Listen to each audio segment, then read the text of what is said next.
एकनाथ शिंदे का उद्धव ठाकरे पर बड़ा हमला। मुंबई धमाके और दाऊद जैसे हमले पर नहीं ले सके फैसले। शिंदे ने कहा ऑटो रिक्शा ने मर्सिडीज को इसलिए छोड़ा क्योंकि ये आम आदमी की सरकार है। विधायकों को काम करने में आ रही थी मुश्किलें। अग्निपथ योजना को लेकर राजस्थान के मंत्री रामलाल जाट का विवादित बयान। योजना से देश प्रशिक्षित आतंकवादी की तरफ बढ़ेगा। मंत्री रामलाल जाट ने पेंशन को लेकर भी उठाया सवाल। कहा जब 1 साल विधायक और सांसद रहने पर पेंशन मिल सकती है तो फिर अग्निवीर को पेंशन क्यों नहीं।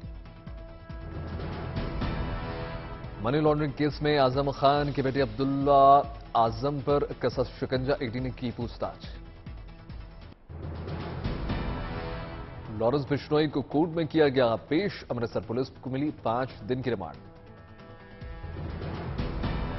पंजाब के पूर्व मंत्री को फोन पर फिरौती की धमकी को लेकर होगी पूछताछ। कई खुलासे होने की संभावना। वो साडी जिहड़ी टीम इन्वेस्टिगेट कर रही है ਉਹਦੇ ਵਿੱਚ जो उन्होंने जो चीज़ां है ਜਿਹੜੀਆਂ ਅਸੀਂ ਪਹਿਲਾਂ नहीं डिस्कलोज कर सकते, इस करके ਜਿਹੜੀਆਂ इन्वेस्टिगेशन साਡਾ पार्ट ਦਾ टाइम है, इस करके ਜਿਹੜਾ कर रहे हैं कि ਇਹਦੇ ਵਾਸਤੇ ਹੋਰ इन्वेस्टिगेशन। सुरक्षा कारणों से खरड़ भेजा गया लॉरेंस बिश्नोई। पुलिस बिश्नोई से करेगी पूछताछ। पंजाब पुलिस का दावा, मामले में नाम आने पर दूसरे आए आरोपियों को रिमांड पर लेंगे। 87 साल के हुए बौद्ध धर्मगुरु दलाई लामा बौद्ध गया में धूमधाम से मनाया गया जन्मदिन। इजरायल की तर्ज पर किसानों के लिए बनी नर्सरी। मिर्जापुर में सब्जी और फलदार पौधे ₹1 में दे रहा है उद्यान विभाग। 1984 में हुए सिख दंगों की जांच कर रही है एसआईटी ने कानपुर से 2 लोगों को किया गिरफ्तार। अब तक 15 हुए अरेस्ट। भगवंत मान सरकार ने फ्री बिजली पर लगाई मोहर। हर घर को मिलेगी 600 यूनिट मुफ्त बिजली। असम के करीमगंज से 8300 बोतल कप सिरप जब्त। 2 लोग गिरफ्तार।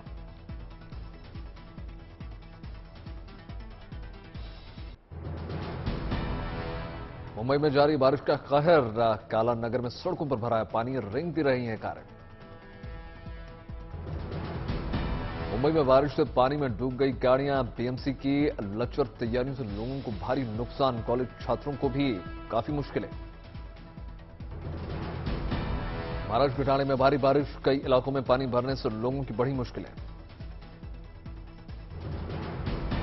मुंबई में कुदरत की बारिश के बीच सियासत की बरसात। आपदा प्रबंधन विभाग पहुंची पूर्व मेयर किशोरी पेडनेकर। मुंबई से सटे ठाणे में कुदरत का कोहराम। भारी बारिश के बाद भूस्खलन का मंडराया खतरा। असम के मोरी गांव में बाढ़ का असर। अस्थायी तिरपाल शेड में रहने को मजबूर हैं 500 से ज्यादा परिवार। गुजरात के जूनागढ़ में बाढ़ से उफान पर है नदियां। पुल पार करते समय ट्रैक्टर समेत बहा किसान। गुजरात के नर्मदा में भारी बारिश से यातायात ठप। गांव का संपर्क टूटने से बढ़ी परेशानियां। तमिलनाडु के कोयम्बटूर में भारी बारिश से भर गया पानी और हो रही है परेशानी। हिमाचल प्रदेश के मणिकर्ण घाटी में बादल फटने से जबरदस्त नुकसान हुआ। 3 लोगों के बहने की आशंका।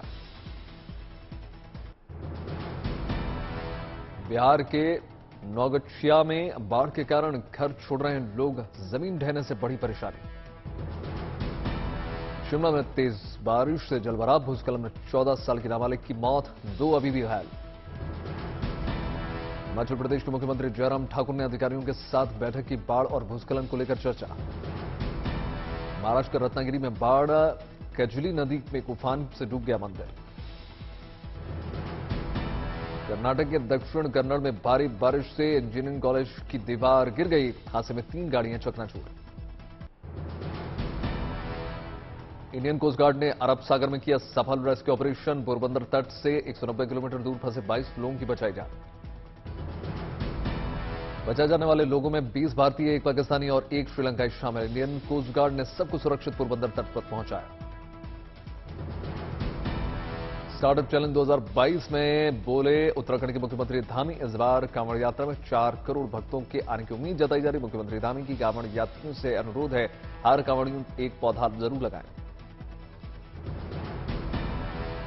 उत्तराखंड के मुख्यमंत्री धामी ने अधिकारियों को दिए निर्देश, बोले इकोलॉजी में सुधार के मामले में गंभीरता ले।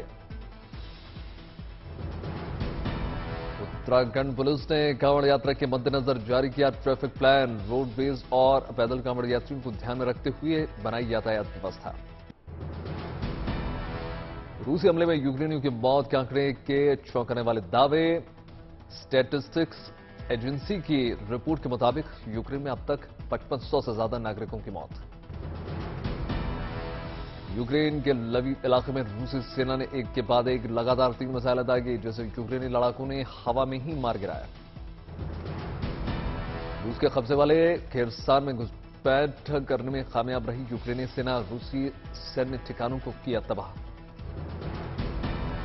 रूसी हमले से तबाह हुए यूक्रेन के पुनर्निर्माण के लिए यूरोपीय देशों में फैले रूस की संपत्ति की होगी नीलामी।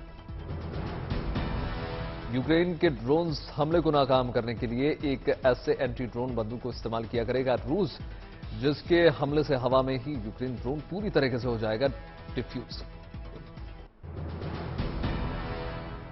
रूसी हवाई हमले में यूक्रेन के 144 से ज्यादा अस्पताल ध्वस्त, डॉक्टर्स और नर्सेस की कमी की वजह से गंभीर हालतों से जूझ रहा है यूक्रेन।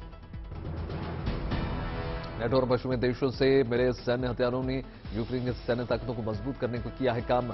जंग की शुरुआत से लेकर अब तक यूक्रेनी सेना ने रूस के 1449 टैंकों को मार गिराया। Institute for study of war का दावा, पुतिन ऐसे शख्स को यूक्रेन की सत्ता सौंपना चाहते हैं जो एक पपेट की तरह उनका काम कहना माने। आयरलैंड के प्रधानमंत्री माइकल ने यूक्रेनी राष्ट्रपति से की मुलाकात। जेलेंस्की ने आयरलैंड के प्रधानमंत्री माइकल से मुलाकात को बहुत सकारात्मक बताया। यूक्रेन के प्रोसिक्यूटर जनरल का दावा, रूसी हमले में अब तक 340 बच्चों की हो चुकी है मौत।